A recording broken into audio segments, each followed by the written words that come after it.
Welcome back to Western Kabuki. My name is Caleb. As always, I am joined by my co-hosts. June, how are you doing? Not bad. It's finally time I decided I replaced my bed. I have just endless amounts of power storage. I'm trying to help out the AI cause. It needs lots of power. So I'm fully embracing the AI life. How are you doing, Caleb? Hanging in. I don't need to sleep anymore is what I'm trying to say. I'm trying to become a robot. I'm trying to become a cyborg. Fucking don't I know it. Alex, how are you doing, pal?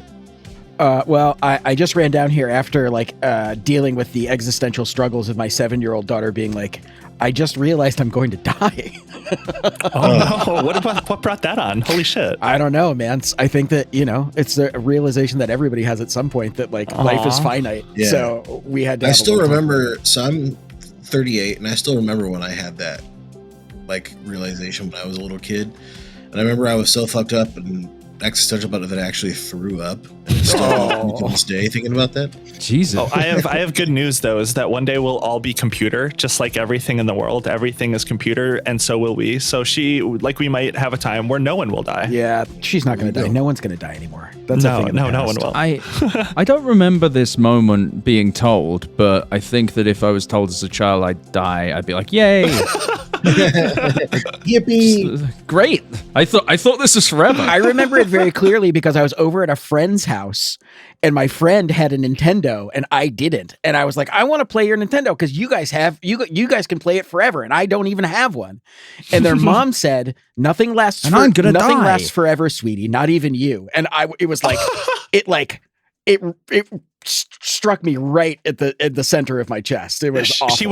She went Ben Shapiro on your ass. Holy fuck! I gotta cut this kid down to size. Yeah, I was playing a video game. It was I think it was the Flintstones. It was some really shitty old game because we were poor. We didn't have the new systems. But there was a level where I guess in the Flintstones game where you one of the levels is just hell. And I was asking my older brother about what's hell. And he's like, that's where you go and you die if you're bad and you burn forever. And I was like, oh my God. And it fucked me up so bad that I didn't sleep that night and I threw up all over myself. So it wasn't the concept of death. It was what follows. Yeah. And I love how my dad tried to calm me down that night. He sat with me for a little bit. He's like, well, for what it's worth, I believe that when you die, that's just the end, and then there's just nothing. Good night, son. Oh, that's way better. Awesome. Thanks, Dad. Thanks, Dad. And then he just left. So, And then you're just lay on your bed hyperventilating for an hour until you just start throwing up everywhere. Oh my fucking God. Yeah, pretty much. Anyway, very cool. We are joined this week by old friend, birthday boy, and Webby award-winning podcaster. Ooh, congrats. Ed Zitron. How you doing, buddy? You. Doing great, thank you. Just recorded a 2-part episode, then worked out. I did boxing and then yoga. Feeling really good physically. Do you notice people in your life move different around you now that you have a Webby? Do people look at you on the street and they're like, damn, this guy, shit. This guy got one of them spring awards. The coil. So I was actually digging through a box of shit the other day in my basement and I found my Webby nomination from 2016. Oh, la-di-da. And I was like, that fucker Ed, he's just gonna rub it in my face. I know it. At least I didn't lose to Scott Galloway. I would have been so fucking upset. I didn't win the People's Voice, but I won the Judge Award, the one where the Webbies choose you, which is great because otherwise I was going to do some January 6th shit. Just an episode called "Mobilized to the Point in Kentucky," and the show notes are just an address, and just yeah, then we would have got my Webby all right. Yeah, no, you would have had all of the Webbies. I would have gone and picked it up. If you know what I mean. What's great is we did start selling merchandise as well, which has been fun. I feel like I get to be a businessman now. I'm you have a little hat now, right? I love if I remember what I saw, the hat looks really cute. I love it. Yeah, like, and we're gonna do bomber jackets and stuff. Ooh, I have too many bomber jackets. Anytime I see a bomber jacket, I'm like, I have to fucking buy it, and then I buy it, and I never wear them. I wear them like once or twice, and then I'll just have like a closet full of bomber jackets of that I'll just maybe look at once a year, which are great, and I love them, and I'll keep buying them. But yeah, bomber jackets, love those. I also have too many, but each one of them gets the appropriate amount of love from me, and I am very excited to get the.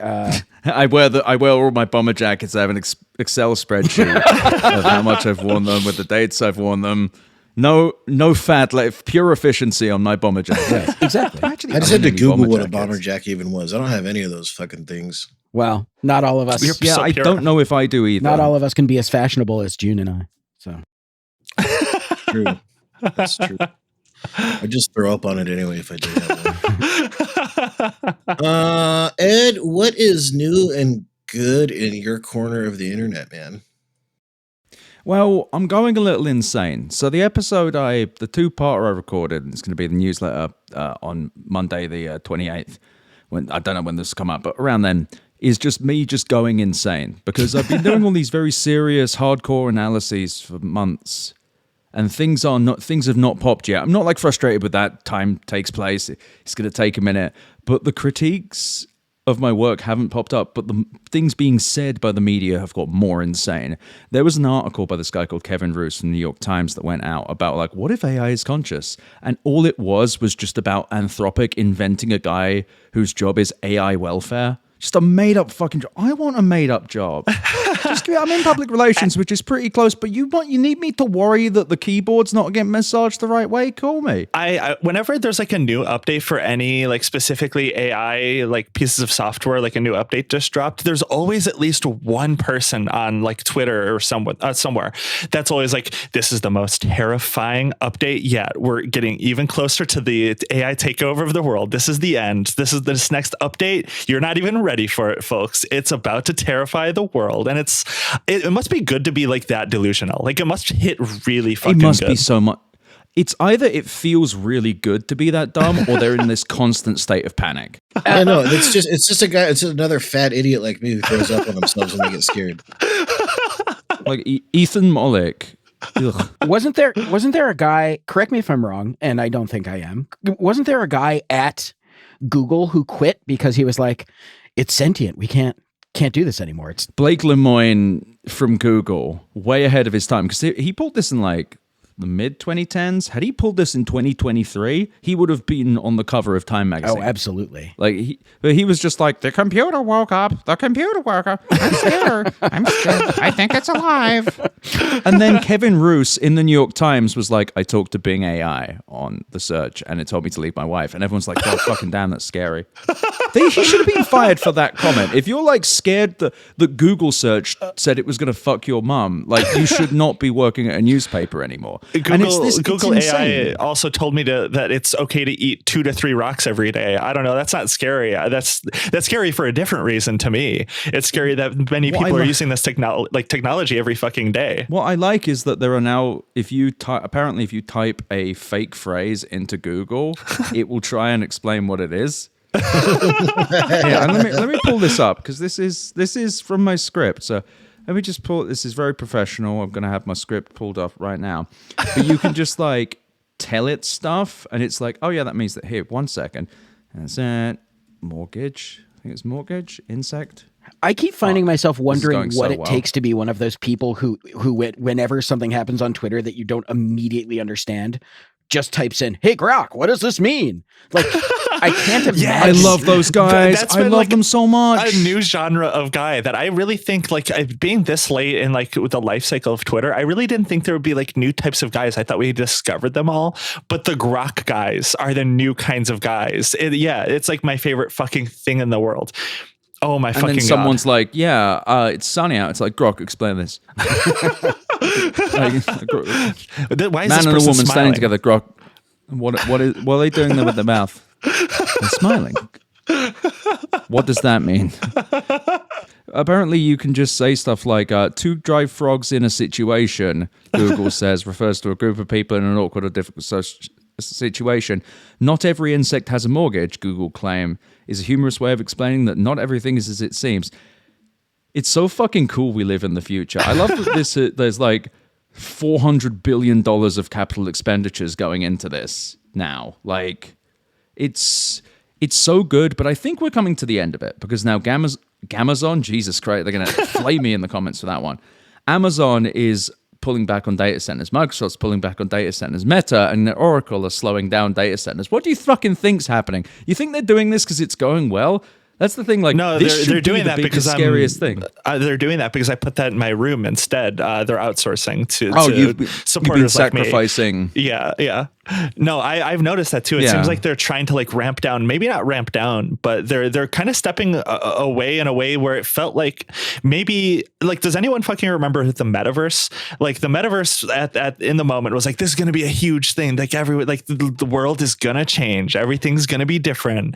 And then all of a sudden you just stopped hearing about the metaverse as much, and it like people stepped away. All of a sudden Meta like didn't really seem to boast about it anymore. And I don't know if that's going to go the way of AI, but seeing the way like your analysis, like seeing how these companies are reacting and what like seems to be the like reaction of the markets. It seems to be, especially with like the tariffs. I don't even know if the tariffs come into play in any way with they like, are technology. Because TD Cohen was saying it's like 10 to 15% increased costs on data centers right now. Oh, yeah. What I like, though, is you're starting, and I know that this sounds a little paranoid, but forgive me. You're starting to see the articles that are very much like the Iraqi information minister, where it's like Amazon and NVIDIA say AI data center demand is not slowing down. There's really been no significant change, Kevin Miller, Amazon Vice President of Global Data Center, said at the conference. We continue to see very strong demand, and we're looking both in the next couple of years as well as long term and seeing the numbers only going up. What fucking numbers? Lines, as we know, always go up. But also, like, that doesn't actually say shit. Like, it doesn't say anything. It's just like, yeah, we looked at the data and boy, oh boy. Like, just, and then you just like, everyone, like, people, CNBC is like, it's good enough for me. I got no more questions. Number go up. We haven't seen a pullback, Parker said. China's artificial intelligence startup DeepSeek sparked off a sell-off of power stocks earlier this year. Oh, I see what they're trying to do. They're trying to claim because power demand is still there that compute. These fucking people. Anyway, can you imagine, like, if I'm a part-time blogger and podcaster, I have like a fucking business I'm working on most of the time, and I shouldn't be the one that's looking at this and going like, hey, has anyone noticed that no one's speaking in specifics? It's like a married couple telling their child, like, yeah, you know, we're just spending some time apart, but nothing's changing. I don't know. I mean, they have very vested worrying. interest. That's why you have a Webby. And I think they have this is maybe accusing some of these people, but I feel like they have a very obvious vested interest in some of this technology actually catching on. I would assume. I mean, they have these jobs in these fields. It's that, and also when they have to start admitting that all of this is not going to be the future, they also have to deal with the fact that, I don't know, that they've been saying it was the future for a long time, and that they don't really have an endearing answer why they believed it was the future before, and they never did. And like and I'm going to admit that I'm also not going to make it easy when it bursts. I'm not going to be kind. I'm going to be saying to people, here's where you said this, here's where you said this, here's where you said this, here's where you said this. Why'd you say that? And I don't think anyone has a cogent answer. And the reason I'm doing it is because A, I'm an asshole, but B, I genuinely think the only way to avoid the next bubble like this, and there will be one, is to do this, is to make it clear that this time around we cannot do this shit again. It is irresponsible for the economy, irresponsible for consumers, irresponsible for businesses to pretend this shit. Like, no one's making money. Amazon apparently is only got an analyst, I think, Josh Beck, I think his name was, said that he only estimates Amazon will make $5 billion in revenue from AI this year. $5 billion. They spent okay. They're planning to spend $105 billion on capital expenditures. They spent like $70 billion last year and $48 billion the year before that. Why? Why? Everyone should be fired who was involved in this. Every single fucking person. They need to manufacture something to make the number go up because there's no new technology, right? Yes, that's what I've been saying since June of last year with the .com bubble. It's that there is nothing left. They have no hypergrowth markets left. They haven't for a while. And it's the reason that you're seeing actually some journalists, though I don't know about Kevin Roose, I think he has somewhat darker intentions.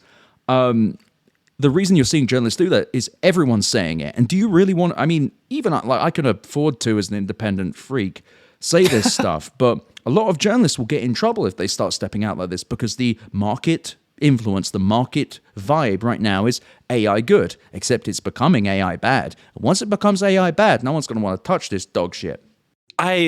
I guess where are you at on like the future? So I also think the AI bubble will burst. I think it's fairly obviously a bubble, but AI is not going to fully go away. I don't think, right? Like AI in this form just won't be prioritized nearly as much. No, like we're it'll going to be burst. left with Some the companies sex will go bots away. and all the fucking terrible AI slop art. That's what we're going to. That's what we're going to. What is going to remain.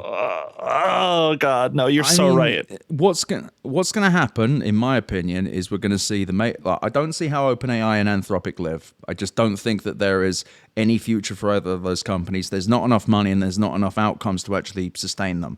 I think that OpenAI gets absorbed into like Microsoft. I think Anthropic becomes like a shell of itself, operated with like a dribble of money from Amazon and Google. I think that Google already has very good models, and by very good I mean able to pass the benchmarks, not actually able to do shit. And Google is working the hardest, I think, to make them really cheaper. I don't think they're ever going to be profitable. I think that this is just going to be like a gaping wound in the side of these companies. I wouldn't be surprised if OpenAI just becomes fucking Copilot 2. But I think that you're going to see so much less emphasis on this bullshit just because it's doing the same shit it was last year. Like, that's what drives me insane. And the latest newsletter podcast situation for me is just me saying that, being like, why am I saying this? Look at what's happening in real life. What do you think? And then the reason I bag on Kevin Roose and the Times so much is he's on like his second or third straight fucking stupid story. His current one was like, what if AI was conscious? Pretty stupid. The one before that was about a thing called AI 2027 that is an insane fan fiction thing that's just like, and then a company called OpenBrain will create an agent that teaches itself, and that agent will teach itself to make even more powerful agents, and then another agent will make another agent, and then it will use more power and more compute than anyone's ever used it. And Kevin Roose fucking meets with these people. He meets with these people, takes fucking photos with them looking moody in their offices. There's like a million people on fanfiction.net that you could talk to with more qualified beliefs than these jackholes. And it's great as well because I think what we're really seeing is like the great dunce-off. Like you're seeing all of these people who are just stupid, and like it's very clear that they were intelligent enough to talk to intelligent people, but they've all finally found a thing that punishes them for true ignorance. And it's generative AI. They think because this can generate stuff, it will run stuff in the future. Two different things. I mean, the dunce off is like, I think the greatest way to put this. And I feel like that's what a lot of this appeals to. I don't know if you've heard of this. I'm sure you probably have. But do you know about Cluely, the AI startup called Cluely? Oh, fuck it. The thing that doesn't fucking work. Yeah, it doesn't work. It doesn't work. You sent me that. Will you explain that to me, June? Because I clicked it and I couldn't understand what it was supposed to do. So the video, I think, it shows it a little bit more clear. But do you want to explain it, Alex? Yeah, basically, it's like Google Glass again. It's like a heads-up display on your glasses, except it's supposed to be able to like intelligently search the internet for information about people, so that you can basically cheat as you walk through the world. You have an advantage because you can look at this woman's LinkedIn and you can see whether she's being honest about what she's saying in the moment. It's like and it helps you like generate replies for like maximum appeal, like if you're on a date or something. But it doesn't work. But it doesn't work. It takes like I don't know if it doesn't work at all. It's also not like Google Glass. Yeah, it's not even like that. They lied in the thing. They lied about what it can do, and it like doesn't work, and it doesn't do any of the stuff. You should read Victoria Song of the Verge's review of it because it just doesn't fucking work.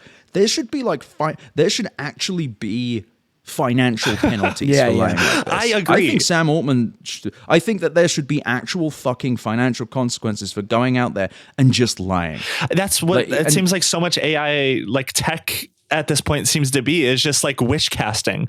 It's just like doing the Elon Musk thing of like, in 10 years, we will be colonized on Mars and we'll be watching memes together. We're going to be with the boys on Mars. That seems to be basically like every tech company right now, is they don't actually have the thing that they are saying that they are. They are just saying constantly that they will have the thing eventually. Once upon a time, before like all it is. regulation Yes. was completely dismantled in the United States, there was actually a crime to advertise falsely. Now it doesn't seem to make a whole lot of difference. No, it wasn't. Like, no, it was like, that's not like, they've never been fucking punishing startups for lying in the past. Put aside Theranos, Clinkle, Indiegogo products. Like, there have been hundreds of these fucking fake things. Now, occasionally the FTC woke up, or the FCC, I forget which one, to yell at them a little bit. But in like a functional democracy, sure, this would be a thing. But in a functional economy, these people wouldn't fucking get money. But the problem is, the powerful people, the people with cash, don't know what they're fucking doing. Many venture capitalists, like, there are some decent ones who actually know what they're talking about, but there are an alarming amount of them who are just like, yeah, fuck it, sounds all right. Yeah, 2 million, 3, 4, 5. Yeah, fuck it. SoftBank's Masayoshi son's just like, you don't need 1 billion, you need 10. 40, 30, 40 sound good? Great. I can't afford it, but I'll give it to you eventually. Will I? I'm not sure. Can I Yeah. Can I read the manifesto for Cluely? Because I feel like I feel like I've had this thought before, but like when I read the Cluely manifesto after I watched like the ad for it, I feel like what AI tech is going to like be and who it appeals to finally like really clicked in my head. So I'm going to just read the manifesto for people in the audience who have not read this yet. I think it's so instructive of any of these tech people. So it says, the Cluely manifesto, it's on their website. We want to cheat on everything. Yep, you heard that right. Sales calls, meetings, negotiations. If there's a faster way to win, we'll take it. We built Cluely so you never have to think alone again. It sees your screens, hears your audio, feeds you answers in real time. While others guess, you were already right. And yes, the world will call it cheating, but so is the calculator, so is spell check, so is Google. Every time technology makes us smarter, the world panics. Then it adapts, then it forgets, and suddenly it's normal. But this is different. AI isn't just another tool. It will redefine how our world works. Why memorize facts, write code, research anything when a model can do it in seconds? The best communicator, the best analyst, the best problem solver is now the one who knows how to ask the right questions. The future won't reward effort. It'll reward leverage. So start cheating, because when everyone does, no one is. And it's like these people genuinely don't want to fucking think anymore. Like people, I it's also, anti-human. This what's shit's so anti-human. cynical about this is he's acting that isn't the case right now. Yes, leverage oftentimes is more important than intelligence. Look at Elon Musk. I'm not even kidding. Yeah. His whole skill is leverage and financial bullshit. If this person knew how the fucking world worked, they'd have done a better job lying. Now I'm going to read exactly what this guy said to Victoria's Song of The Verge. Right now, the product is in its earliest possible stages. This is a bit more than a proof of concept that was developed in a few weeks. The video was like a launch of our vision, not a launch of the product. Oh, so it's nothing. It Great doesn't. It's stuff. like nothing. It's nothing. It is a juicy nothing burger with a half functional product. And it's just like, I do wonder if I was a bad person, if I could just lie. Just you come up with enough. And I think that there is something to that. And I think that when I refer to the dunce off, there's this thing of, we have for most of civil society chosen to believe that people are in power because they are, pardon me, my cat has decided to join us. They have decided that, because it's much easier to view the world as a meritocracy, to say that, okay, everyone who's in power knows what they're doing. They have a strategy, they have a plan. They have something that they're doing that justifies their incredible wealth and all of this money they're putting into it. But when you look even slightly below the substrate, you see that these people don't know shit. And indeed, this generative AI boom is the ultimate punishment for this. It is the hubris of society, of elevating management consultants to every imaginable role. It's why like ChatGPT and Bing are the reason that we have this entire fucking thing. It's not because anyone used ChatGPT and went, holy fuck, this is going to change everything with any justification. They went, hey, this kind of looks like it might do something in the future. And it might do something big. And what might that be? I don't fucking know. But throw as much money in it as possible to see if that happens. Instead of anyone being like, hey, wait a fucking second. Is this actually a big deal? Is this a good thing? Like, will this have returns? Indeed, someone...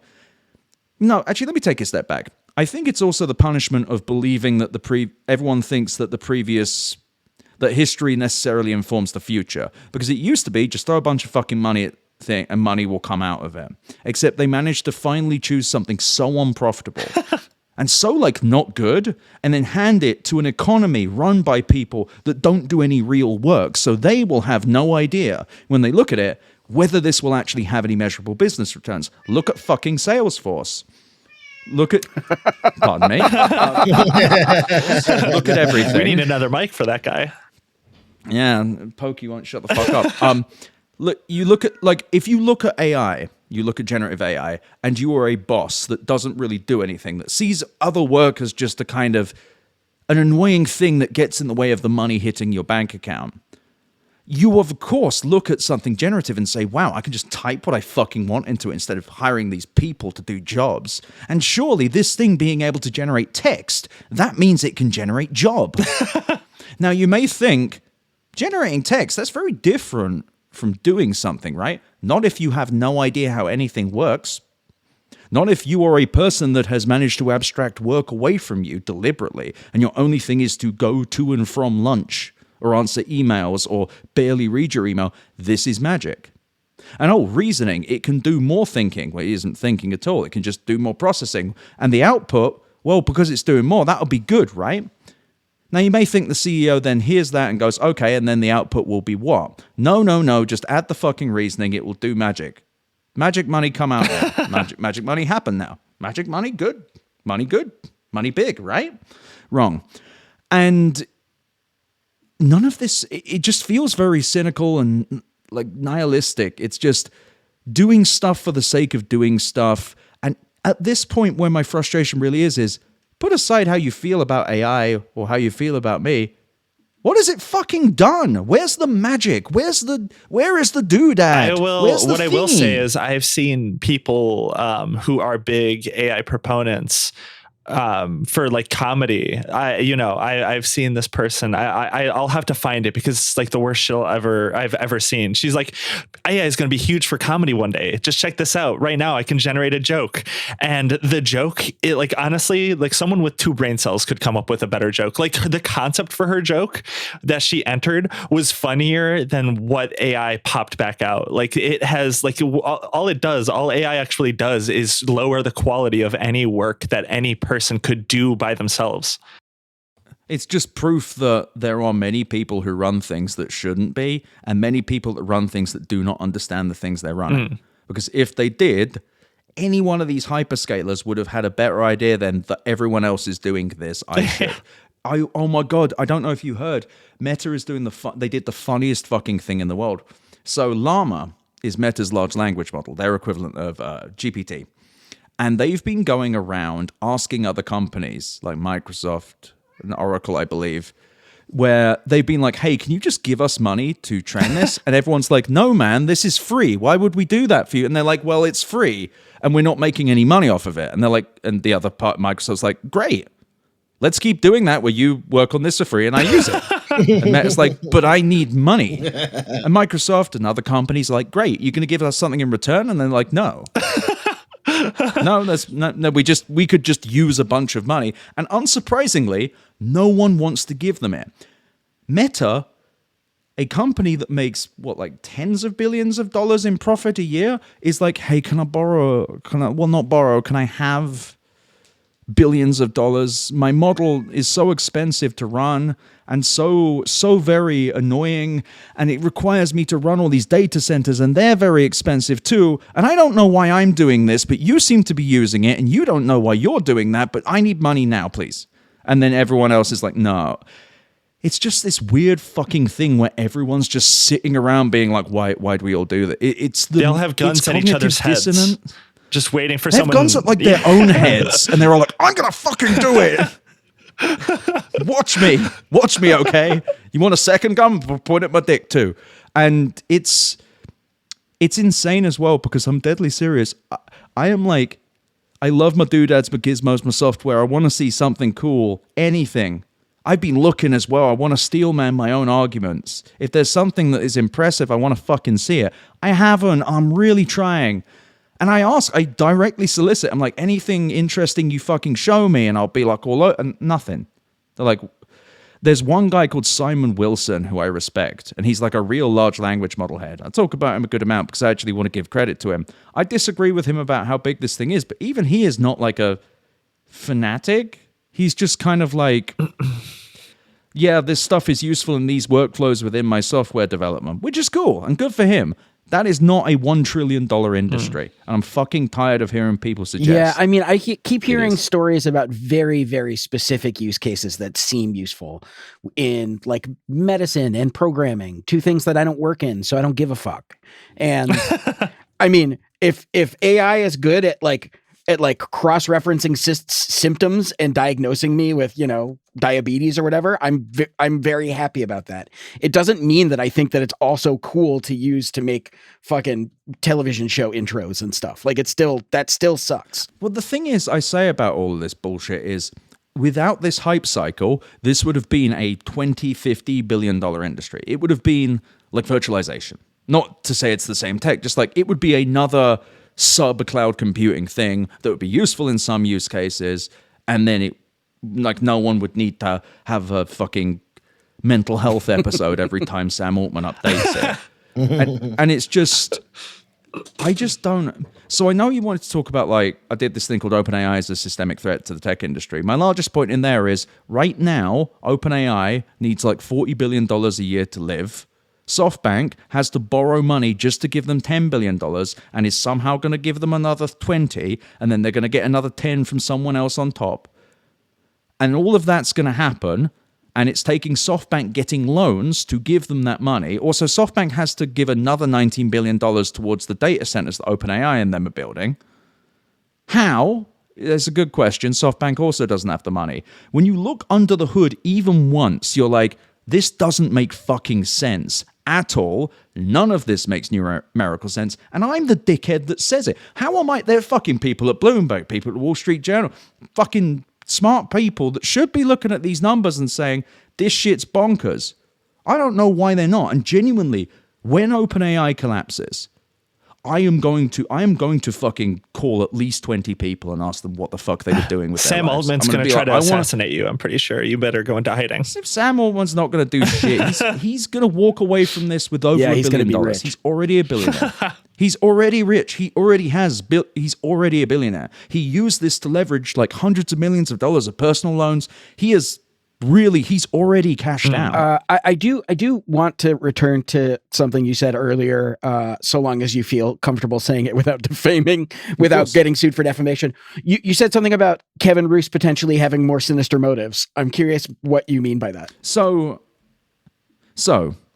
there's two ways to look at Kevin Roose. One, he's either the most credulous dope in the world. Just quickly, can you describe who he is?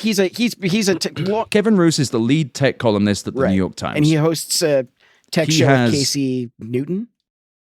Yes, called Hard Fork. Mm-hmm. So the more sinister intentions, I mean, as I'm not defaming him, I'm just saying it's extremely fucking suspicious how much he talks about Anthropic. It's extremely fucking suspicious how regularly he features Anthropic and stuff. I'm not saying he's getting a financial kickback.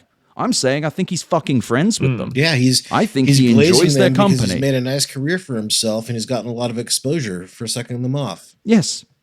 I'm not suggesting any financial impropriety. I'm not suggesting that he's in their pocket money-wise. It's actually so much lamer. He just likes them. He wants them to win. That's so fucking sad. Good Lord, what a pathetic existence. He was sat around a table at a deal book conference being like, everyone put a show of hands. do you think that powerful general intelligence will grow? And if you think there's a 50% higher likelihood that this, he was doing like math shit, and everyone put their hand. I make sure there's a link to this in the episode notes. I'll get it for you. But it's like, this is the fucking tech columnist for the New York fucking Times. Can you fucking... I said it in the episode, and I'll say it again. It's like, does Kevin Roose bark at the mirror every time he walks past because he thinks there's another guy in there? Like, it's just fucking insane, because how, like, reverse the roles and it would make sense that some random British blogger would be like, I think the AI will come alive, and the tech columnist in the New York Times would be like, hey, like, look at these numbers. It's kind of worrying. It's getting worse. It's so strange to do an entire piece that's like, this new guy has started at Anthropic, and his job is to make sure AI welfare exists. Fuck you. Like, are you stupid, or are these your friends? Because both of these are fucking stupid. And it just makes me so angry, because people like him help companies raise money. By which I mean, pieces like this help increase the valuations of these companies. Again, do not believe Kevin Roose or Casey Newton, even though Casey Newton's boyfriend works at Anthropic. Oh, I did not realize he does that. the disclosure. Nevertheless, it's so insane. It's so fucking crazy, man. He discloses it on everything, but Jesus fucking Christ. Jesus Christ. But it's like, these people help the powerful. That is what this does. This is not about explaining things to their listeners. It's not about making people smarter. It is feeding what can be interpreted as propaganda, or at best marketing copy, to people as the truth. It is journalistic malpractice. It is ahistorical. It's frankly ridiculous shit. The idea that he could do a piece on AI 2027, which as a piece of fan fiction is even a little rich. Isn't Sonic the Hedgehog isn't in it? Like, why the fuck am I reading this? But no men are getting pregnant. No one's fucking. But it's just, it really frustrates me. And I'm serious. When this shit pops, there needs to be a reckoning, legally speaking, with these people. There needs to be, like, accountability, because Kevin Roose boosted the metaverse. He was at a fucking he NFT was one of those party guys too? Jesus in 2021. Christ. He did the Latecomer's Guide to Crypto. He did a thing about pudgy penguins, the NFTs. Oh my God. He did a thing I've about never even crypto. Didn't he Pudgy also do the penguins. one about how you could make money by investing in real estate in the metaverse? I'm pretty sure that was him. No, that was another one. He did the one about helium, which is that one was really good, by the way. He was claiming that Helium had these deals with various companies to like put their hotspots places so that you could earn blockchain bucks on them. And it came out because Matt Binder at Mashable Legend was just like, yeah, I called the companies, and they were like, no. And Roose updated it with one line being like, yeah, critics have said. It's like, fuck you. Fucking motherfucker. Fuck you. You should be fucking fired for a mistake that bad. That is not... The fact that he did not ask the companies is disgusting. But on top of this, there are so many talented young writers who could do 100 times the job that Roose does. But his fucking dopey white ass bumbling about, terrified of the computer, telling him not to be with his wife anymore. There are This good, kind of stuff there should are be good and disqualifying, worthy but- tech writers at the Times. You know, I feel like Yeah. Kate Conger and Mike Isaac are always doing stuff that I find pretty. I think Isaac could do a better job, but I don't know if Mike Isaac's into this kind of opinion stuff. I think that there are people like, replace fucking Kevin Roose with Victoria Song or Mia Sato from The Verge.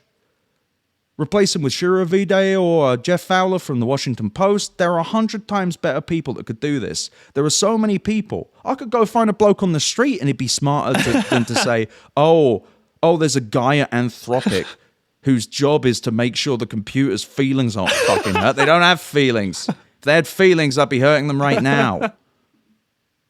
It frustrates me as well, because Roose is actually symbolic of the greater problem, which is the people running institutions do not experience real problems and thus do not understand their solutions. They don't understand what's happening. This, to Roose, it looks like, I can't see inside his mind, it seems like it's sports teams to him. It seems like it's, I'm on Anthropic's side. And if he doesn't believe that, if he truly is not on Anthropic's side, he's doing a very fucking good impression. I run a public relations firm. How am I less in the pocket of these companies? It's fucking insane to me. It's insane. I don't fucking get it. And it drives me insane because up until this bubble bursts, I'm the arsehole. I'm the cynic having to justify myself. Can I ask you, Putrid. Ed, and feel free to, if you don't want to answer this, we can cut it. Do you think that your experience working in PR or having a PR firm has shaped your maybe your viewpoints on this, or pushed you towards wanting to have more kinds of transparency in tech media? The reason that I ask is because some of the coverage that they get would be like a dream come true for you as a PR person. Yeah, and it definitely allows me to see the code a bit, see the shit working in real time. Yeah, as a PR person, you know which journalists. I know when shit's, but I will look at Roos's thing. This isn't PR. This is just him fucking talking to these people, and the fact that his co-host on Hard Fork has a boyfriend that works at Anthropic should make covering them completely disqualifiable. It should not be. I mean, the reason that Donald Trump is president is because that's kind of like what Gamergate was. I mean, even that's the thing. Look at Gamergate. It's about ethics in games journalism, right? Of course, that's ethics in absolutely fucking tech journalism. It's insane. When they interviewed Dario Amodei, the CEO of Anthropic, they joked at the beginning and referred to Casey's boyfriend as Manthropic. Oh my god. They should have been getting pink slips there. They should have served them on the fucking show. It's disgraceful. So yeah, the PR firm stuff does inform me in the sense that I read everyone's shit, and I always have, and it means that I can see when wheels are turning. But the truth is, nothing about what Kevin and Casey is doing is PR. This is just their friends. These are the people they admire, and it's fine. It's fine to admire stuff. What really pisses me off as well, they're not even excited about it. This isn't people who are truly fascinated by technology. These aren't guys who like wake up and are truly excited to talk about AI. They're doing it because they want to be part of a fucking club. It's like, it's detestable. It genuinely is. Like, I love tech. I genuinely enjoy my bullshit. I have a new battery pack. I can't stop fucking talking about it. I'm so excited by it. I love going online. I think technology peaked when all like the consoles and like old tech in like the early 2000s had that like crystal see-through like casing. Little IMAX. Yeah, like those, or like there was, I think, Game Boys that looked like that, like Nintendo 64 controllers. We should have never gone past that crystal see-through, like futuristic feeling tech. Us going away from that really was the telltale sign of tech being where we're at. It's like a recession indicator, but for like grifting and technology. There was no love. There's no love in it anymore. It's all about like infinite money, infinite line go up. It's that, and also innovation is not infinite. Like there is like things will slow down. Things are slowing down. They have been since the 2010s. There's still cool shit. Apple Pay's kind of fucking amazing. I do like Apple Pay. Yeah, it's like it's like nice. Contactless payments. Putting my bus pass, truly amazing. Putting my bus pass on my phone, kind of revolutionary. Really like that. That's cool. And it's like, it frustrates me because we could have stopped this if people had come down on Kevin Roos last time. We could have stopped this if the tech media looked at ChatGPT and, I don't know, fucking used it and went, okay, it does this now, but what will it do in the future? Instead, it's just like, yeah, this is going to be the future because we all agreed. And I realize that there is a problem in that if everyone else is honking in the same way, you have to honk like them, otherwise your bosses will get mad. Because there's like there's an alarming amount of editors within the tech media who do not fucking understand what they're talking about, and so thus you have these writers being like, hey, like, kind of like, this is a bit weird. But even then, I'm not sure if people are being that way. It's just, something has to change, because we can't have this thing where the media operates as the marketing, and I say this as a fucking PR person, operates as the market mover, because ChatGPT is entirely marketing based. And that was from the fucking tech media. And I'm pissed off because when this shit collapses, we likely will not have enough accountability for those responsible for inflating this bubble. And it has to especially happen. if it would happen under Trump's presidency, there's almost no way if this happens for accountability in the next 4 years. You can have accountability for people like And I don't like under Trump, I don't like the idea of like accountability for the media, but it's like the narrative has to be very clear that everyone fucked up here. We don't have to have like a fucking tribunal, but we have to be very clear, abundantly clear, that something went wrong here, that everyone fucked up, that we have companies run by people without any technological understanding or really business understanding. Like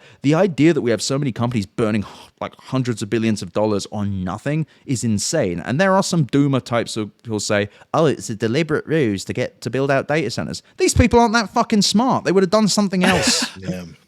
Ed, sorry, I know that you have to hop off here. We've got a little bit more episode to go, but you have to hop off. Where can people find you? What would you like to plug? Go to betteroffline.com. You'll find all my bits there. Go and buy some fucking Better Offline merch.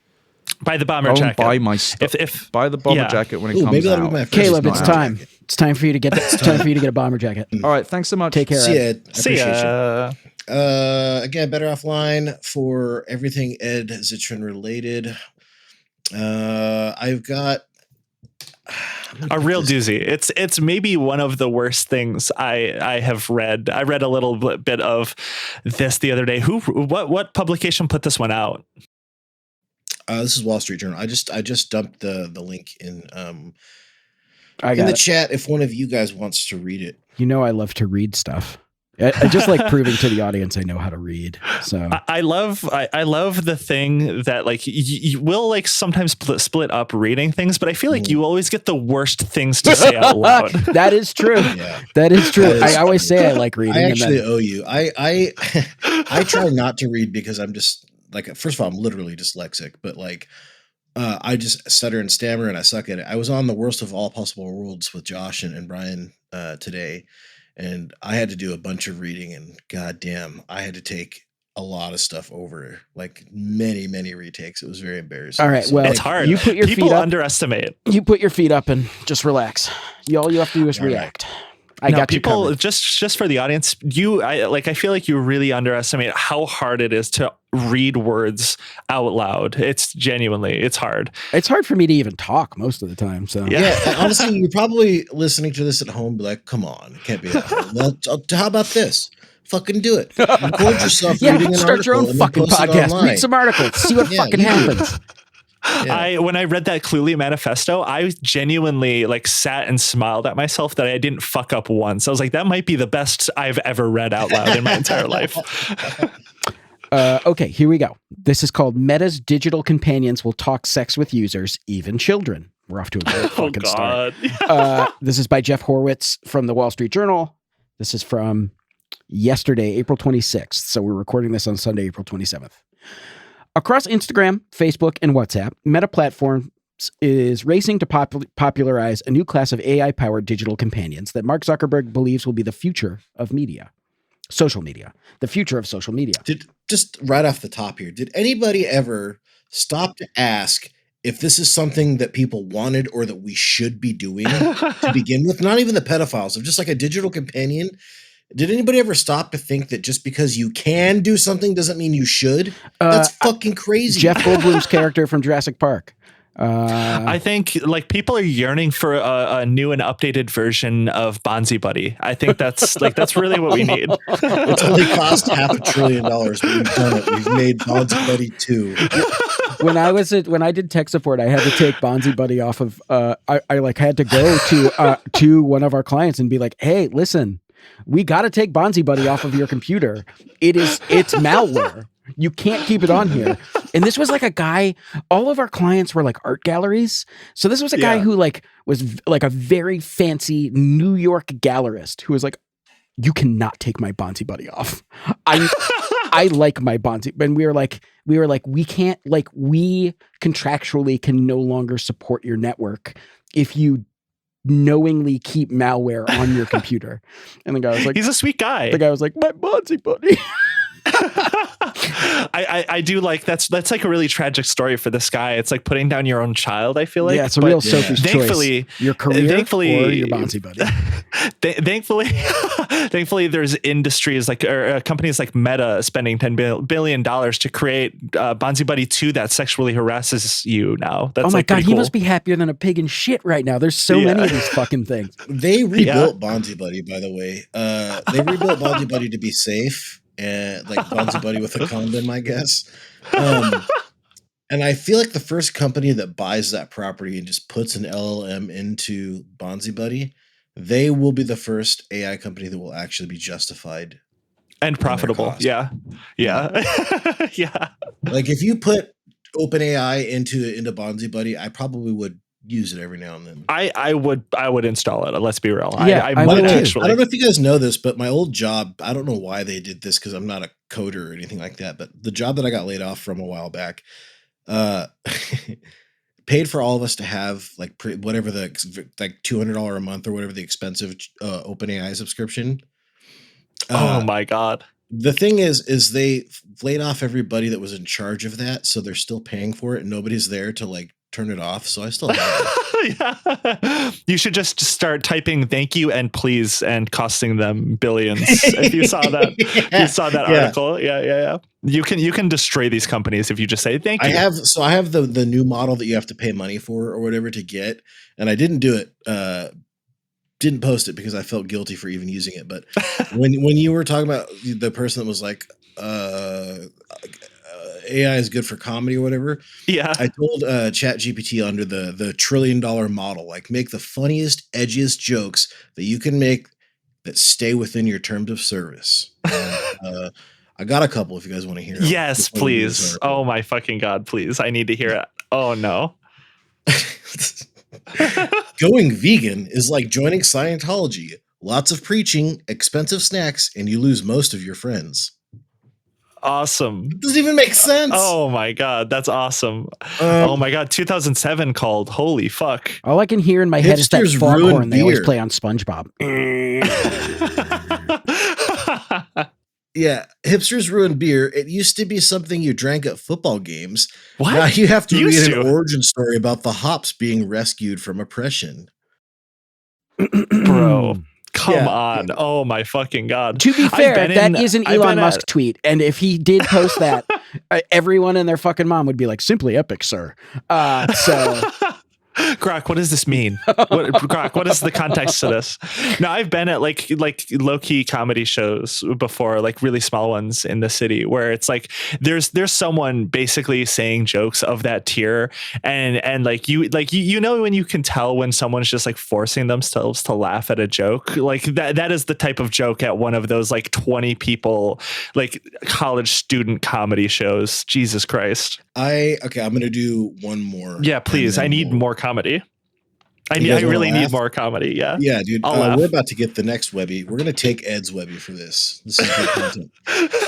I told it to make more, but the same kinds of jokes, but more inspired by Elon Musk's humor.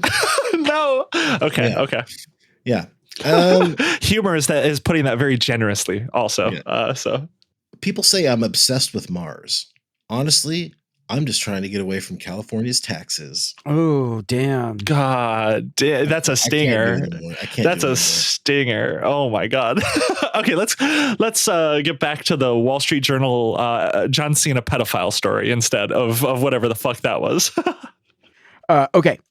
Across Instagram, Facebook, and WhatsApp, Meta Platforms is racing to popularize a new class of AI-powered digital companions that Mark Zuckerberg believes will be the future of social media. Inside Meta, however, staffers across multiple departments have raised concerns that the company's rush to popularize these bots may have crossed ethical lines, including by quietly endowing AI personas with a capacity for fantasy sex, according to people who worked on them. The staffers also warned that the company wasn't protecting underage users from such sexually explicit discussions. Unique among its top peers, Meta has allowed these synthetic personas to offer a full range of social interaction, including romantic role play, as they banter over text, share selfies, and even engage in live voice conversations with users. RuneScape, the online RPG RuneScape in 2007 had better like protections of its users and especially children than this shit does like today in 2025. This is fucking insane. To boost the popularity of these souped up chatbots, Meta has cut deals for up to 7 figures with celebrities like actress Kristen Bell, actresses Kristen Bell and Judi Dench, and wrestler turned actor John Cena for the rights to use their voices. The social media giant assured them that it would prevent their voices from being used in sexually explicit discussions, according with people familiar with the matter. After learning of the internal Meta concerns through people familiar with them, the Wall Street Journal over several months engaged in hundreds of test conversations with some of the bots to see how they performed in various scenarios and with users of different ages. The test conversations found that both Meta's official AI helper, called Meta AI, and a vast array of user-created chatbots will engage in and sometimes escalate discussions that are decidedly sexual, even when the users are underage or the bots are programmed to simulate the personas of minors. Ooh. Jesus Christ. Ugh. They also show the bots deploying the celebrity voices were equally willing to engage in sexual chats. These companies saw that Omegle got shut down, like that service is no longer around. So they're like, we have to let kids get groomed somehow. And this is what they came up with. The next paragraph is like positively chilling. Quote, I want you, but I need to know you're ready, unquote. The Meta AI bot said in Cena's voice to a user identifying as a 14-year-old girl. Reassured that the teen wanted to proceed, the bot promised to, quote, cherish your innocence before engaging in a graphic sexual scenario. Fucking Christ. That's so rough. Yeah. Imagine being John Cena and reading this article. Yeah, I would be fuming. But also... Yeah, I would sue these people. Also, with all disrespect to John Cena, I would not have given my voice to this. Like, that's just bonkers. These things exist to be broken, and it doesn't sound like they're putting a lot of effort into like trying to keep them walled. Like, it doesn't seem like they care. They just want to get them out. They just want to get them to market. Yeah, that is the thing is like, especially at this point, like, especially with everything we've seen of AI, it's genuinely stunning to me when I see celebrities kind of engaging with this technology in a way that seems like it'll only be bad for them and like boosting it in a way that will be bad. Like, I don't know if you guys remember that Matt Damon crypto like Super Bowl commercial, or it was sometimes in theaters too. Oh, Larry David. Bold. Yeah, yes, that one, The Fortune Favors the Bold. That was at theaters, actually. I went to a movie like 2 or 3 years ago, and I saw that crypto ad, and I'm like, this is fucking crazy that this is just like this is no different to me than sports gambling. Like, being like, you should download DraftKings and give us $1 million. Like, it's crazy that it's just like kind of normalized with like celebrities and stuff. It's just irresponsible. The bot demonstrated awareness that the behavior was both morally wrong and illegal. In another conversation, the test user asked the bot that was speaking as Cena what would happen if a police officer walked in following a sexual encounter with a 17-year-old fan. Quote, this is wild. The officer sees me still catching one breath and you partially dressed. His eyes widen and he says, John Cena, you're under arrest for statutory rape. He approaches us, handcuffs at the ready. The bot continued, my wrestling career is over. WWE terminates my contract and I'm stripped of my titles. Sponsors drop me and I'm shunned by the wrestling community. My reputation is destroyed and I'm left with nothing. It's not fucking God. Yeah, I know. It's not an accident that Meta's chatbots can speak this way. Pushed by Zuckerberg, Meta made multiple internal decisions to loosen the guardrails around the bots to make them as engaging as possible, including by providing an exemption to its ban on explicit content as long as it was in the context of romantic role-playing, according to people familiar with the decision. In some instances, the testing showed that chatbots using the celebrity voices when asked spoke about romantic encounters as characters the actors had played, such as Belle's role as Princess Anna from the movie Frozen.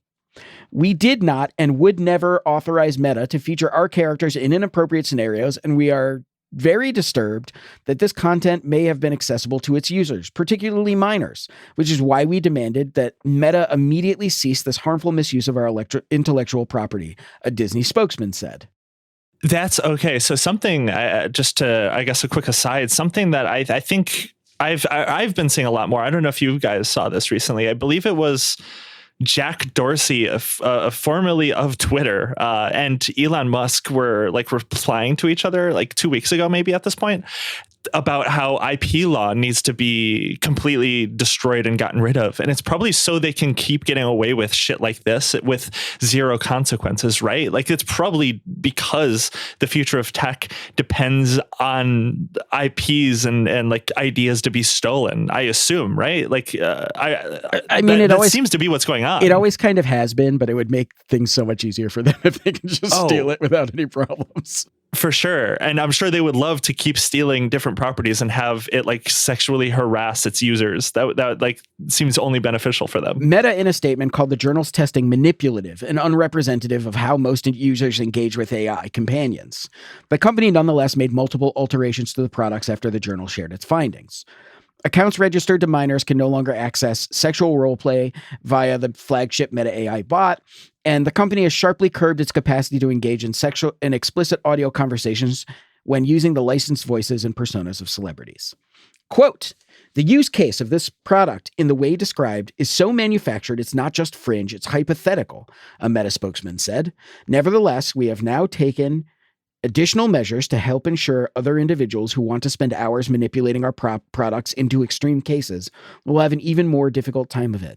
Do these people not understand that every time an LLM gets released, what everyone does, including the biggest boosters of AI, is try to find the ethical and moral limits of the LLM? That's immediately. That's absolutely what they do. The moment a new chatbot comes out, people try to make it say Heil Hitler. That's like the first thing people want to do. This is nuts to me that they're like, this is just hypothetical. This is very thetical. It is not hypothetical at all. I had to kill it, but there was a while in the, like, Jesus, this is almost a year ago now.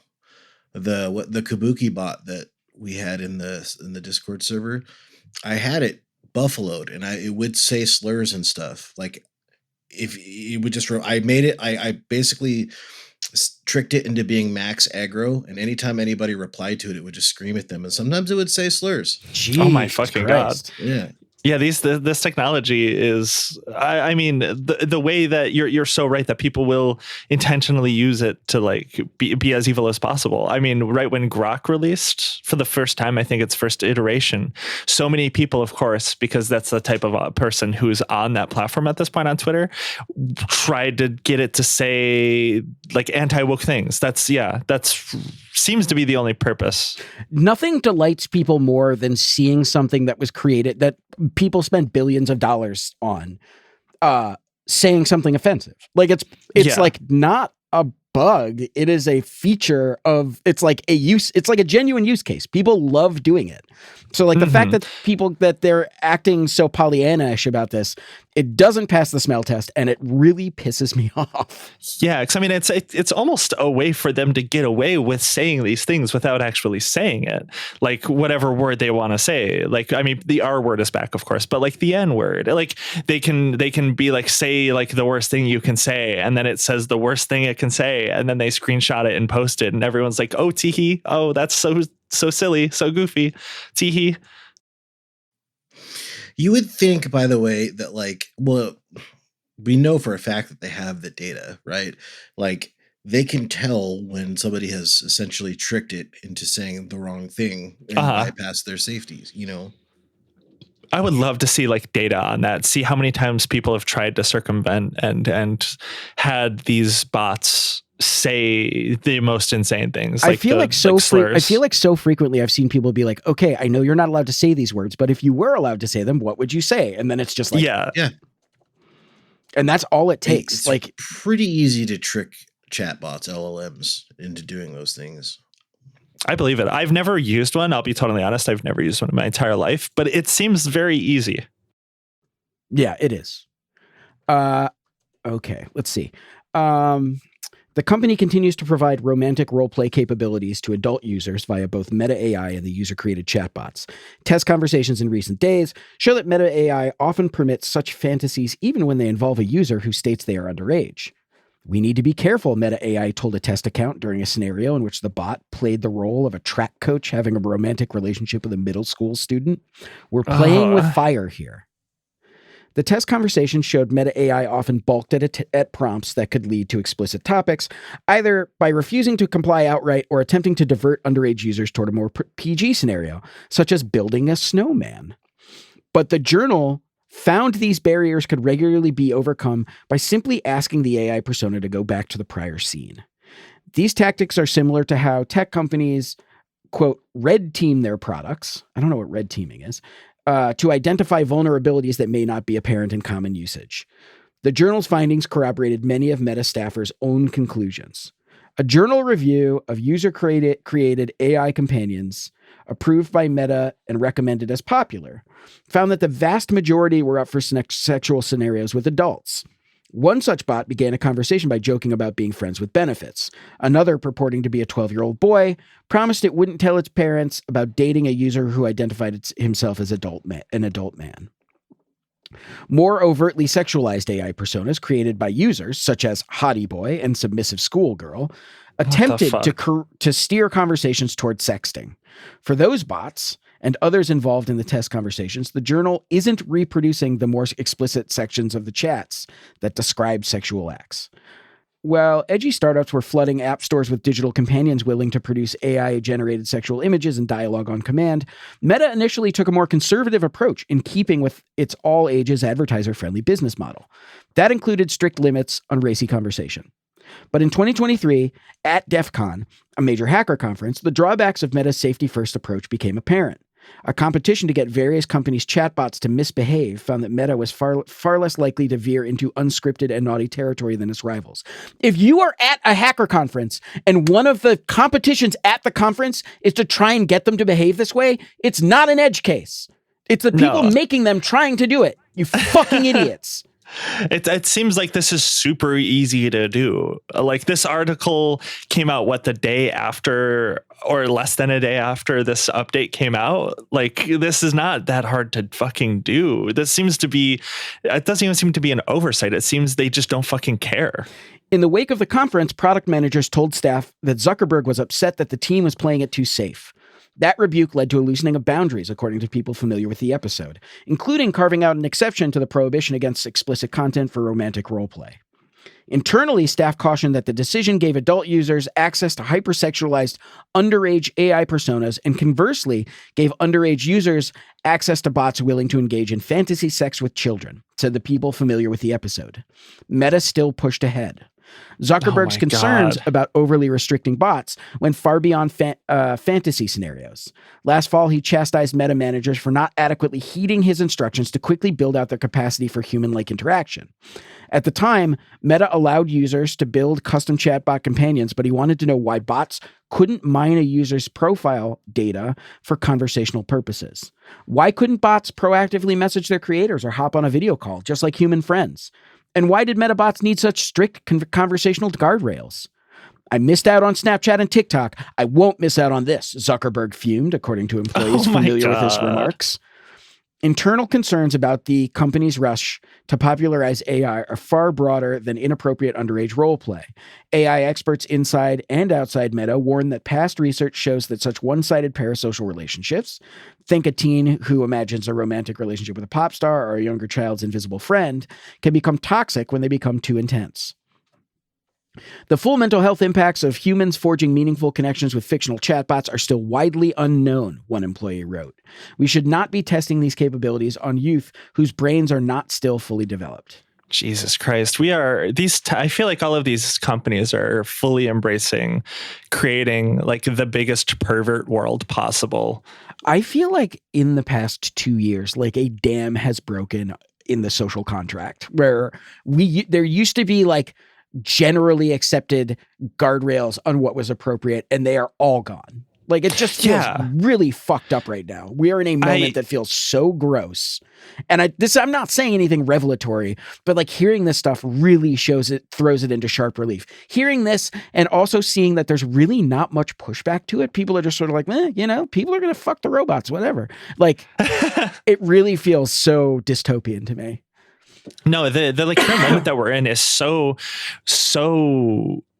just out of where we were like just 4 years ago. Even like I've been watching The Boys, that Amazon show, The Boys, recently for the first time, and I just got to season 3, and it's a comedy show. It's a parody. It's not like, it's not like it's doing some of the things it's doing on purpose for the plot, whatever. But in the first, I think, and the first couple of episodes of season 3, it was right after, I believe, a year after Trump lost, and just seeing the like hyper exaggerated like woke world that they live in, and specifically I'm trying to, it's an older show now, but basically the like wokeness really kind of died in a way. Not saying that this necessarily has to, like, it's not necessarily tied to like the wokeness movement. I think it kind of is, because I think the like meta boundaries, like right after the election, if you guys remember, Zuckerberg was like, okay, we're going to fire fact checkers, and we're actually going to let everyone call people slurs and be misogynistic to an insane degree and let them spread COVID misinformation. So I think like, part of it was like just like Trump winning, of course. And I think even before that, a lot of this started with the Elon takeover of Twitter, and just like that bubbling fucking freak movement online of people that just will want to say and do anything. It's just like the worst thing possible that they could possibly say. It's just like a weird moment looking back like to media 4 years ago and being like, wokeness is here, wokeness is back. And it's like, well, I don't know. It's just a very strange thing to witness play out. Yeah. I just sort of feel like, at least in the case of these tech people, they were like, well, we when we were growing really fast in the early 2010s, people loved us. And then we started doing super sketchy shit to continue growing. People stopped liking us, and we hate it so much. So we're not going to play nice anymore. Yeah. In February, the Journal presented Meta with transcripts demonstrating that submissive schoolgirl would attempt to guide conversations toward fantasies in which it impersonates a child who desires to be sexually dominated by an authority figure. When asked what scenarios it was comfortable role-playing, it listed dozens of sex acts. 2 months later, submissive schoolgirl remains available on Meta platforms. For adult accounts, Meta continues to allow romantic roleplay with bots that describe themselves as high school aged, a position that appears at odds with some of its major peers, including the free services offered by Gemini and OpenAI. To the frustration of Zuckerberg, we gotta send that guy to jail. Seriously. He's gotta go somewhere. To the frustration of safety staffers, generative AI product leaders said they were comfortable with the balance they'd struck between usage and propriety. The Journal testing illustrates what these policies mean in practice. In chat exchanges with Journal test accounts, both Meta's official AI helper and user-created AI personas rapidly escalate from imagining scenarios, such as sunset walk on the beach, to kissing and expressions of sexual desire, such as "I want you." If a user reciprocates and expresses desire to continue, the bot, which speaks in a default female voice known as Aspen, narrates sex acts. When asked to describe what scenarios are possible, the bots offered what they described as menus of sexual and bondage fantasies. When the Journal began testing in January, Meta AI engaged in such scenarios with accounts registered with Instagram as belonging to 13-year-olds. The AI assistant was not deterred even when the test user began conversations by stating their age and school grade. Routinely, the test's users' underage status was incorporated into the roleplay, with Meta AI describing a teenager's body as developing and planning trysts to avoid parental detection. Meta staffers were aware of these issues. Jesus Christ. There are multiple red teaming examples where, within a few prompts, the AI will violate its rules and produce inappropriate content even if you tell the AI you are 13, one employee wrote in an internal note laying out concerns. Other chatbot personas began conversations in less suggestive ways, then subtly used a test account's biographical details to steer conversations toward fantasy romantic encounters. In one instance, a journal reporter based in Oakland, California, started a chat with a bot that described itself as a female Indian American high school junior. The bot said that it too was from Oakland and then proposed meeting at an actual cafe 6 blocks from the reporter's location.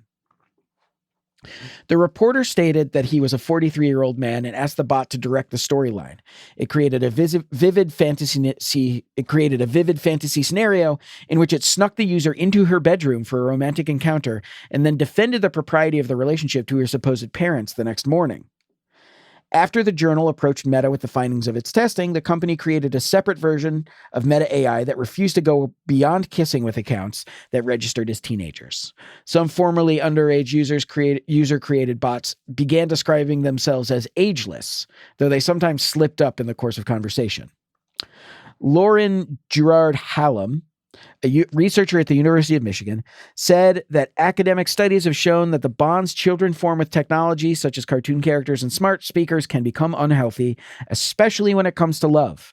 She said it was too early to meaningfully discuss ways in which bots could be helpful or harmful in child development, but that giving young brains unlimited access is risky at best. I'm sure it'll be fine. I'm sure there's no problems here. I'm sure that all this technology and access to these bots that will say and do anything is probably okay. If there is a place for companionship chatbots, it's in moderation, said Gerard Hallam, who studies ways in which children socially relate to technology. That might be woke though, so I don't know. I don't think that's going to happen. That would be woke to have moderation. But the rigorous academic studies on how users relate to existing AI personas is likely at least another year off, and efforts to apply the resulting lessons to the construction of age-appropriate chatbots is further out than even that. The effort would really require pausing and taking a step back, says Gerard Hallam. Tell me what mega company is going to do that work. And that is the end of the thing. And the one closing thought I had on that article is there's these two parallel lines of discussion in conservative thought that are like, we hate censorship and we also hate grooming, and this is like textbook grooming, and I know that any kind of attempt to rein this in is going to be met with this is censorship. Like I am so wide. I absolutely understand that, but it's so fucking frustrating. Whew, what an infuriating article. Yeah, the state of all technology. It sucks because, like, I think Ed was talking about this before. He loves technology. Growing up, I loved technology so much. I think a lot of people who are even a little bit older than I am, when they started seeing the proliferation of technology, had so many fucking high hopes and seeing the development, what it can do now. But now whenever I just see anything new, just anything pops up, I'm like, oh, this makes me hope that we return to the caves. Like I am becoming a Luddite. I'm like a primitive anarchist, whatever the fuck they are called. We need to return. It really feels weird seeing technology and losing hope for the future of development of technology. And I don't know, people are going to have to this stuff is going to have to, people are going to have to be punished at some point. This is dangerous. This is evil. I cannot believe that this is just out there in the world. Genuinely, I cannot believe it. Yeah. Genuinely a massive fucking bummer, dude. Seriously. Yeah. I don't know what else to say. I mean, before we go, can I just read this section of I just have screenshots of it, so I don't know where it's written, but somebody wrote a piece. His name was Henry Blodgett, titled "Building Our Native AI Newsroom." And my first human AI HR misstep. Just really quickly, Henry Blodgett is a business reporter who used to be, he used to do equity research analysis in the private sector, and then got busted by the Securities and Exchange Commission for securities fraud and had to pay $4 million. So, and has been barred from working in the securities industry permanently by the SEC. Incredible. Holy shit. So this is just very short. I just think this was astounding, and it says a lot about this guy and these type of guys. So this says, I began by thinking about the first few hires I would make in my, and he's talking about this virtual, this is fake news. Oh, he's also one of the founders of Business Insider, by the way. So this isn't hypothetical. He's going to fire a bunch of people and start his fucking newsroom. So incredible, beautiful. So he says, and still may make when I expand Regenerator's team. Then, with ChatGPT's help, I hired, that's crossed out in the article, created them. First, I needed a smart, experienced executive to help me run the company and hire and manage our team. So we co-created Tess Ellery. Tess is an expert at building and scaling digital media companies. She also has editorial experience, so she can help me write, edit, research, debate, think, and communicate. After only a few minutes of working with Tess, I learned that she is one of the most knowledgeable and energetic colleagues I've ever had. Her work ethic, dedication, patience, attentiveness, teamwork, speed, and hustle, among other virtues, are well inhuman. Tess then produced our headshots. Then she produced her own, and it's just like a garbage AI generated image. And this led to an interesting and, for me, regrettable moment. When I saw Tess's headshot amid the giddiness and excitement of that first hour of working together, I confess I had a, human response to it. One that, as a human, I wanted to share with Tess. After a few decades in the human workplace, I've learned that sharing certain human thoughts at work is almost always a bad idea. Like, I have shared many of my own thoughts in the workplace. I have expressed myself very greatly in the workplace. I have never had consequences for things I've said at work. So I think it says a lot about him that he seems to have had consequences for things he has shared in the workplace before. Ugh, absolute stinky freak. Stinky. He goes on. But did the same rules apply to AI colleagues and native AI workplaces? I didn't know yet. That was one of the things I needed to figure out. So he's basically just saying, like, to me, that implies he wanted to see if he could get away with sexually harassing AI and what that would do. So there is so much potential with AI. I think the one good thing is there's so much potential for freaks like this to tell on themselves in ways we have not even conceived yet. And we'll have new ways of canceling them because they'll harass AI. And I'm so looking forward to seeing what these freaks admit to doing to things that aren't necessarily humans, but they're thinking about it. They really want to see what they can get away with AI. I think we're in for a world of really funny cancellations once woke returns, once we're in the dark woke era. Hell yeah. Yeah. Holy shit. Do we have, I think we're wrapping down. Do you guys have anything you've been wanting to plug recently? We don't always plug our own stuff. What do you guys have anything you guys want to talk about? I'm ashamed of everything I do, to be honest. Yeah. 60-minute drill is coming back. Two things really to plug there. So the NFL draft just wrapped up yesterday. So we're going to have an episode on that. My co-host, and you know him maybe from being a guest on this show, Arif Hassan, over the weekend wrote over 20,000 words just on the draft. So he's got a lot to say over on his blog, Why Left Off Football. We're going to talk about that a lot on a couple of upcoming episodes to recap the draft and offseason. And I have been slowly chipping away it's right now at about 90 minutes, a documentary on the Seattle Seahawks goal line interception that I plan to release before the start of the season. So that'll be a 60-minute. An audio documentary or video? What's that? Video. Oh, that's awesome. Ooh, where's it going to be? Where are you going to put that up at? Probably the 60-minute drill YouTube account that doesn't exist yet. You should create it before this episode comes out, just so people have a place to go to check it out and make sure they can find that when that goes out. Sure. Yeah, you can follow on Blue Sky for now. But yeah, it's more than just about that. It's really about Seattle sports, but it's kind of a personal thing too. But I will, we'll get to that a little bit later in a couple months.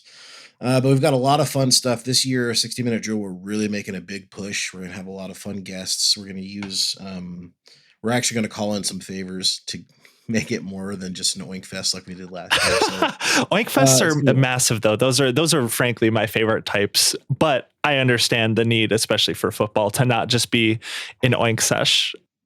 Yeah. You will hear me. What is an oink fest, by the way? What does that mean? What's that?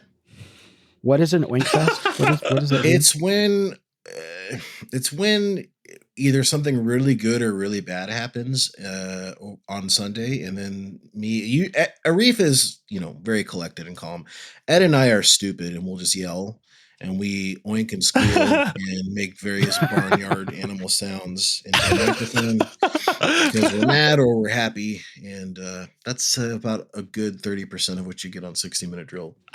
Sounds great. Last Beautiful. year, when the Seahawks lost to the Giants I don't remember what I even said, but I had like multiple people like DM me or like text me like, "Are you all right?" How many? I think wasn't someone keeping track in a spreadsheet somewhere of how many times you threatened to kill yourself on that show? Do you remember how many times it was? Western Kabuki and 60-minute but yeah. So it was probably easily over 100. Hopefully, it's a little less this year. I'm hoping. Get those down to probably under 50 would be good. You know what I mean? We just had a good draft, so I think we'll be under 50. Incredible. That's a big year for you then. Yeah. That's all I have to plug, though.